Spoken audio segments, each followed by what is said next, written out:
Depth of Quran YouTube চ্যানেলের সম্মানিত দর্শক শ্রোতাগণের প্রতি সালাম জানাচ্ছি। আসসালামু আলাইকুম রহমতুল্লাহি ওয়া বারাকাতুহু। আজকের তারিখটি হচ্ছে 10ই জানুয়ারি 2026, 26শে পৌষ 1432 এবং 20শে রজব 1447 হিজরি। আজকে ডেপথ অফ কোরআন ইউটিউব চ্যানেলে আমরা 157 নম্বর পর্ব উপস্থাপন করব ইনশাআল্লাহ, এবং এই পর্বে আমরা পবিত্র কোরআনের 20তম সূরা তাহা এর 83 থেকে 98 নম্বর আয়াত তেলাওয়াত করব এবং তার বাংলা অর্থ উপস্থাপন করব ইনশাআল্লাহ। আমরা যে কিতাব থেকে তেলাওয়াত করি এবং বাংলা অর্থ উপস্থাপন করি সেটি হলো আলা হজরত ইমাম মোহাম্মদ আহমদ রেজা খান বেরলভি রহমতুল্লাহি আলাই কর্তৃক কৃত পবিত্র কোরআনের তর্জমা কানজুল ঈমান এবং হাকিমুল উম্মত আল্লামা মুফতি আহমদ ইয়ার খান নঈমি রহমতুল্লাহি আলাইহি কর্তৃক কৃত পবিত্র কোরআনের তাফসির নুরুল ইরফান, এই দুইটির সমন্বয়কৃত বঙ্গানুবাদ যেটি করেছেন মাওলানা মোহাম্মদ আব্দুল মান্নান, চট্টগ্রাম নিবাসী।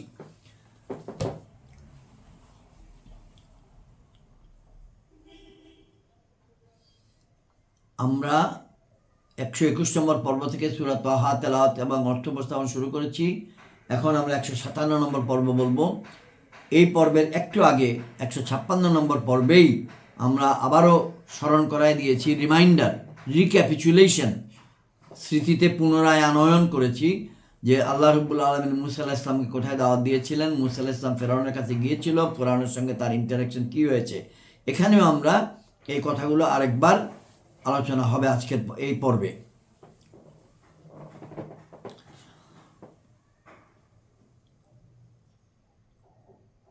আউযু বিল্লাহি মিনাশ শাইতানির দরুদ শরীফ। আল্লাহুম্মা সাল্লি আলা মুহাম্মাদিন ওয়া আলা আলি মুহাম্মাদিন কামা সাল্লাইতা আলা ইব্রাহিম ওয়া আলা আলি ইব্রাহিম ইন্নাকা হামিদুম মাজিদ। আল্লাহুম্মা বারিক আলা মুহাম্মাদিন ওয়া আলা আলি মুহাম্মাদিন কামা বারাকতা আলা ইব্রাহিম ওয়া আলা আলি ইব্রাহিম ইন্নাকা হামিদুম মাজিদ। اللهم صل على سيدنا محمد وسيلتي إليك وآله وسلم. اللهم صل على سيدنا محمد وسيلتي إليك وآله وسلم. اللهم صل على سيدنا محمد وسيلتي إليك وآله وسلم. صلى الله عليه وسلم صلى الله عليه وسلم صلى الله عليه وسلم. আয়াত 83 থেকে তেলাওয়াত শুরু। আউযু বিল্লাহি মিনাশ শাইতানির রাজীম। বিসমিল্লাহির রহমানির রহিম। ওয়া মা আ'জালাকা আন কওমিকা ইয়া মূসা ক্বালা হুম উলাই আলা আসরি ওয়া আজিলতু ইলাইকা রাব্বি লিতারদা قال فإنا قد فتنا قومك من بعدك وأضلهم السميري. فرجع موسى إلى قومه غضبان آسفا قال يا قوم ألم يعدكم ربكم وعدا حسنا أفطال عليكم العهد أم أردتم أن يحل عليكم غضب من ربكم فأخلفتم موعدي. قالوا ما أخلفنا موعدك بملكنا ولكننا حملنا أوزارا من زينة القوم فقذفناها فكذلك ألقى السامري. فأخرج لهم عجلا جسدا له خوار فقالوا هذا إلهكم وإله موسى فنسيه أفلا يرون ألا يرجعوا إليهم قولا ولا يملك لهم ضرا ولا نفعا. ولقد قال لهم هارون من قبل يا قوم إنما فتنتم به وإن ربكم الرحمن فاتبعوني وأطيعوا أمري. قالوا لن نبرح عليه عاكفين حتى يرجع إلينا موسى قال يا هارون قال يا هارون ما منعك إذ رأيتهم قال يا هارون ما منعك إذ رأيتهم ضالوا ألا تتبعن أفعصيت أمري قال يا ابن أم لا تأخذوا بلحيتي ولا برأسي إني خشيت أن تقول فرقت بين بني إسرائيل ولم ترقب قولي قال فما خطبك يا سميري قال بصرت بما لم يبصروا به فقبضت قبضة من أثر الرسول فنبذتها وكذلك سولت لي نفسي قال فاذهب فإن لك في الحياة أن تقول لا مساس وإن لك موعدا لن تخلفه وانظر إلى إلهك الذي ظلت عليه عاكفا لنحرقنه ثم لننسفنه في اليم نسفا إنما إلهكم الله الذي لا إله إلا هو واسع كل شيء علما إنما إلهكم الله الذي لا إله إلا هو واسع كل شيء علما صدق الله المولانا العظيم وصدق رسوله النبي الكريم বাংলা অর্থ উপস্থাপন করছি আয়াত 83 থেকে। আল্লাহ রাব্বুল আলামিন মুসা আলাইহিস সালামকে প্রশ্ন করলেন। মুসা আলাইহিস সালাম যখন তুর পর্বতে পৌঁছে গেলেন, তার পাদদেশে পৌঁছে গেলেন, কিন্তু তার সম্প্রদায়ের লোকেরা একটু পিছিয়ে ছিল তখন আল্লাহ রাব্বুল আলামিন তাকে প্রশ্ন করলেন, এবং তুমি আপন সম্প্রদায় থেকে কেন তাড়াতাড়ি করলে হে মুসা? মুসা আলাইহিস সালাম উত্তর দিলেন, আরজ করল, তারা এই তো আমার পেছনে, এবং হে আমার রব, তোমার প্রতি আমি তাড়াতাড়ি করে হাজির হয়েছি যাতে তুমি রাজি হও। তখন আল্লাহ রাব্বুল আলামিন বললেন, সুতরাং আমি তোমার চলে আসার পর তোমার সম্প্রদায়কে পরীক্ষায় ফেলেছি এবং তাদেরকে সামেরি পথভ্রষ্ট করেছে। 115 নম্বর আয়াত।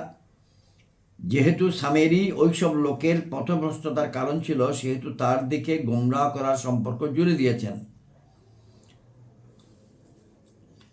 86 নম্বর আয়াত। অতঃপর মুসা তার সম্প্রদায়ের প্রতি ফিরে গেল, ক্রোধে ভরা অনুতাপ করতে করতে।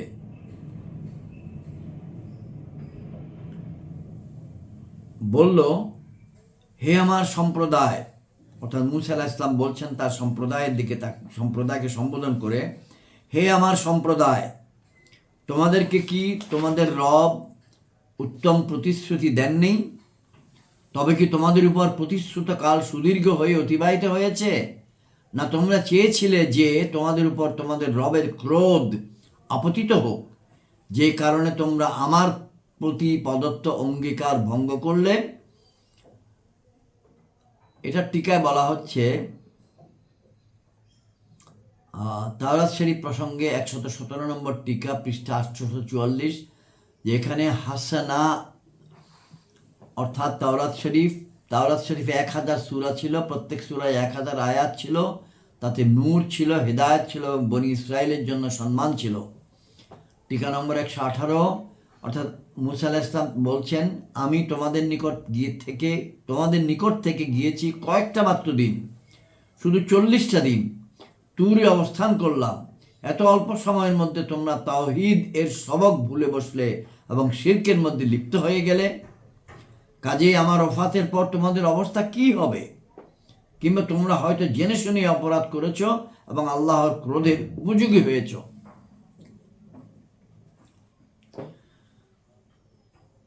তোমরা আমার সঙ্গে যে অঙ্গীকার করেছিলে সেই অঙ্গীকার ভঙ্গ করেছো। অঙ্গীকারটা কি ছিল? যে দ্বীনের উপর কায়েম থাকবা, এবং তোমরা কি দ্বীনের উপর কায়েম থাকোনি।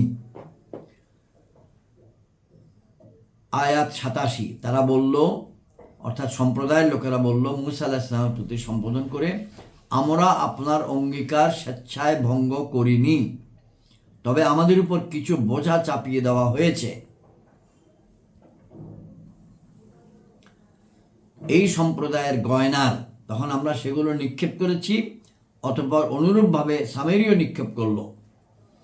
আয়াত 88, অতঃপর সে তাদের জন্য একটি গরু বাছুর গড়ে আনলো, প্রাণহীন দেহ, গাভীর মতো ডাকত, অতঃপর বলল এটাই হচ্ছে তোমাদের উপাস্য এবং মূসার উপাস্য। মূসা তো ভুলে গেছে, অর্থাৎ সামেরী তাদেরকে পথভ্রষ্ট কেমনে করলো।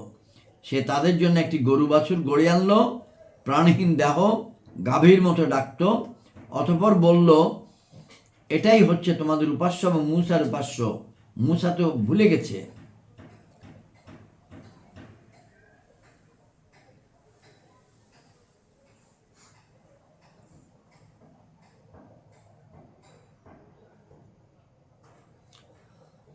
আয়াত 79, তবে কি তারা দেখছে না যে তাদেরকে কোনো কথার জবাব দিচ্ছে না এবং তাদের কোনো ভালো মন্দের ক্ষমতাও রাখে না।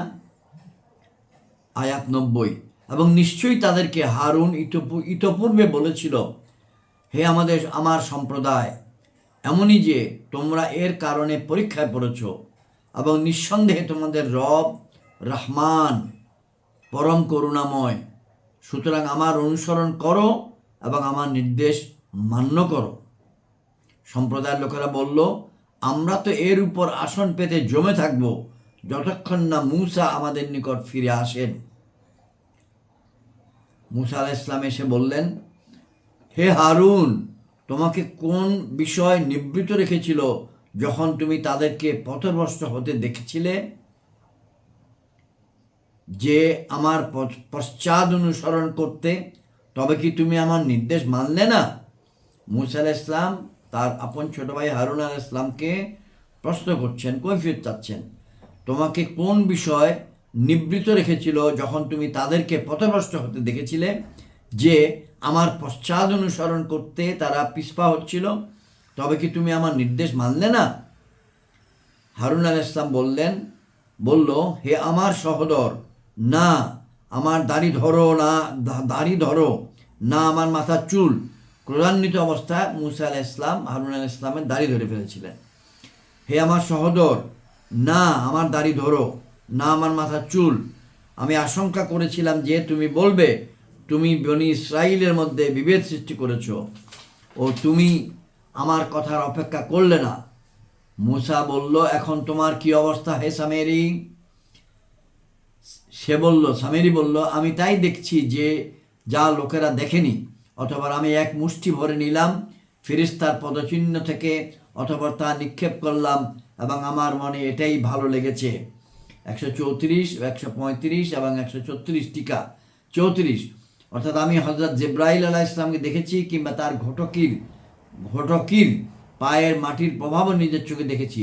যদিও ওই দিন হযরত জিবরাইল আলাইহিস সালাম প্রকাশ্যে এসেছিলেন, ফলে তার ঘটকিকে ফেরাউনের ঘটকও দেখেছিল, কিন্তু ঘটকির পদাঙ্কে ঘাস জন্মাতে অন্যান্য লোকেরা দেখেনি, শুধু সামেরই দেখেছে, ওদিকে অন্য কারো ধ্যান যায় নাই।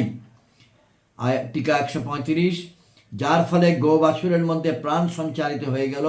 বোঝা গেল যে এতে বোঝা যাচ্ছে যে হযরত জিবরাইল আলাইহিস সালামের ঘড়ির বা ঘটকির পদাঙ্কের মাটি জীবনদাতা, কিন্তু যেহেতু স্বর্ণ ফিরাউনিদের ছিল, সেহেতু গো বাছুরের আওয়াজের কারণে লোকেরা গোমরাহ করেছে, হিদায়াতের উপর আসেনি।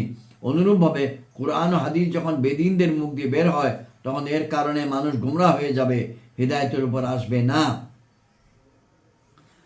এবং সর্বশেষ টিকা, অর্থাৎ আমি সামেরী বলছি, যা কিছু আমি করেছি সবাই আমার মনের প্রবৃত্তি থেকে করেছি, না আমাকে কেউ বলেছে না আমার প্রতি ইলহাম হয়েছে। যেহেতু সামেরীর এই উক্তিতে লজ্জা ও সংকোচের চাপ ছিল, সেহেতু মূসা আলাইহিস সালাম তাকে কতল করেননি, নতুবা মুরতাদের সাজা হচ্ছে হত্যা। আয়াত 97 মূসা আলাইহিস সালাম বললেন, দূর হও। পার্থিব জীবনে তোমার শাস্তি এই যে তুমি বলবে স্পর্শ করে যেও না।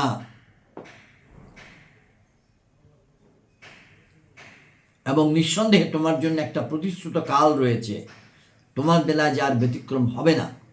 আর তোমার ওই উপাস্যের প্রতি লক্ষ্য করো যার সামনে তুমি দিনভর আসন পেতে বসেছিলে। শপথ রইল যে অবশ্যই আমরা সেটাকে জ্বালিয়ে দেব, অথবা টুকরো টুকরো করে সাগরে ভাসিয়ে দেব। ওই যে গোবাছুর বানানো হয়েছিল, যেটাকে পূজা করার জন্য, যেটাকে উপাস্য মানার জন্য সামেরিক বনি ইসরাইল সম্প্রদায়কে পথভ্রষ্ট করেছিল।